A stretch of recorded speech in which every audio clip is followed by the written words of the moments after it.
Hello YouTube, this is Derek, or Leica101. Welcome to another role-playing video. This video is going to be about what kind of adventures I make. This was a request from one of my subscribers, so I'm going to get this out and let you guys know about different kinds of adventures. Well, first things first, I make a variety of different adventures. I like to have a diversity of a different kind of adventures when I DM, but they all tend to follow I don't want to say a guideline, but a kind of plot line, I guess you could almost say, called the hero's journey. It's a idea that was brought about by a renowned mythologist whose name was Joseph Campbell. He has written a number of books, over 20, I believe, all about different kinds of mythology and hero stories. I'm not going to go into too much depth about the hero's journey here in this video, but maybe in a future video, if anyone's interested, I can do a video about it. But just suffice to say that it provides an excellent structure for creating adventures. It's simple to follow, easy to do.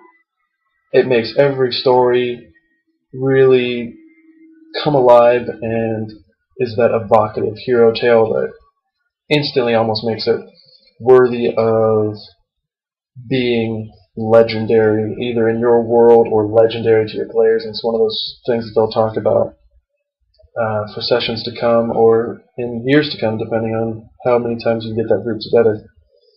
All of my adventures have sacrifices, consequences, and awesome rewards.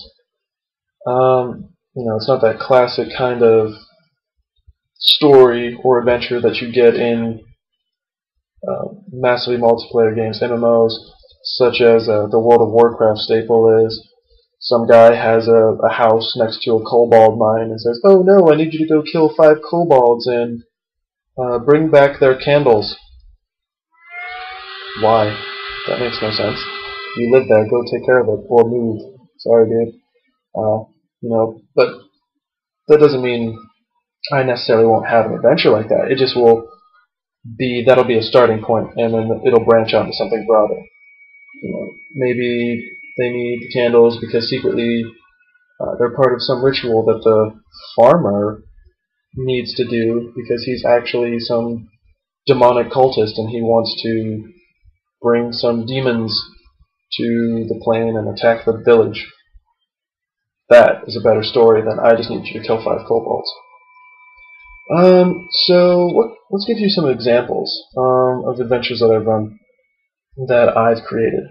Gnoll Civil War, kind of a comical yet serious side adventure where players stumble upon a bunch of gnolls fighting each other, and if they make a perception check, they notice that one side has a bunch of red bandanas, the other side has a bunch of blue bandanas, and it's kind of like a comical parody of Red vs. Blue, the Rooster Teeth little videos for the Halo series, where these gnolls are just, for whatever reason, they just really don't like each other. So it's red team versus blue team. It's just a comical little thing for fun. And the players can go in and try to stop the Gnoll Civil War, pick a side and help out, or betray both sides and just get rid of all the gnolls.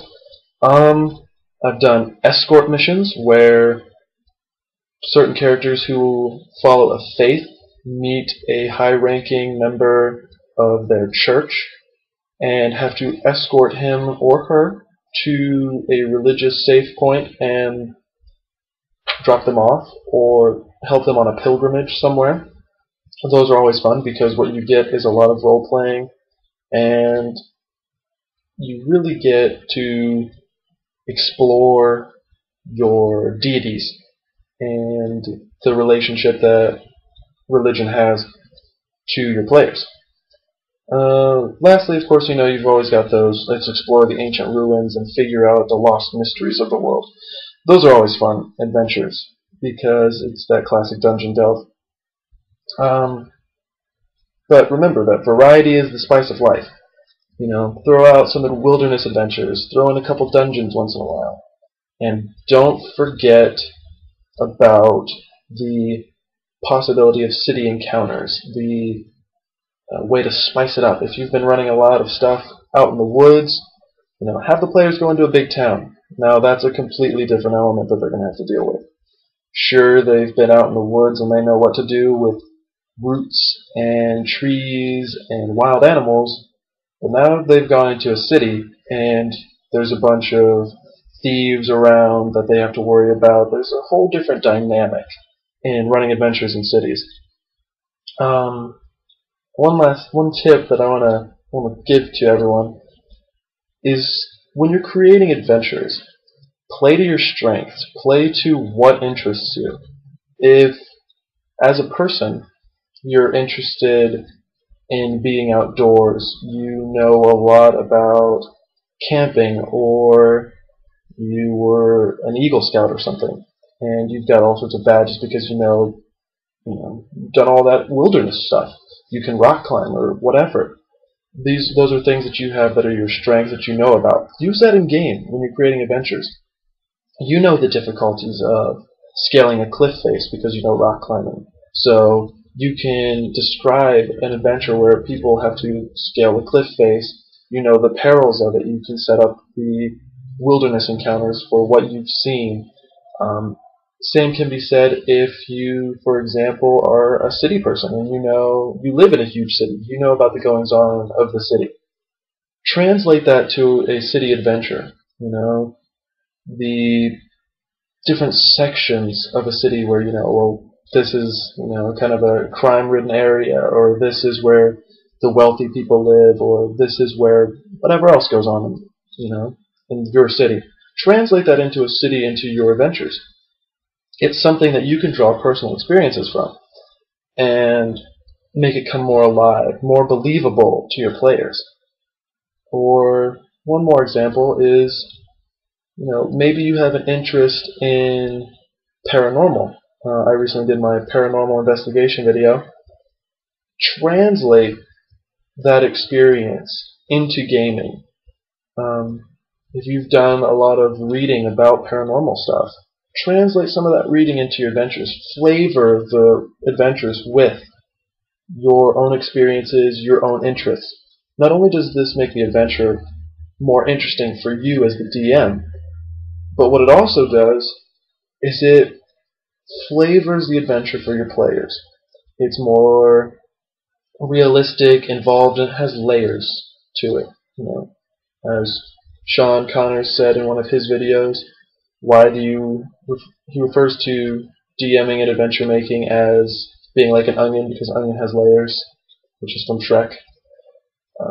So it's the same concept. Everything has layers. There's always another layer to peel back in adventures.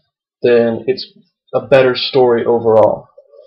So this has been a shorter video, I think. It's only about 8 minutes, so we'll see. But it's been a video about making adventures and the kind of adventures I run, and a couple tips on adventure building. So I hope you all have enjoyed this video, and I will see you guys later.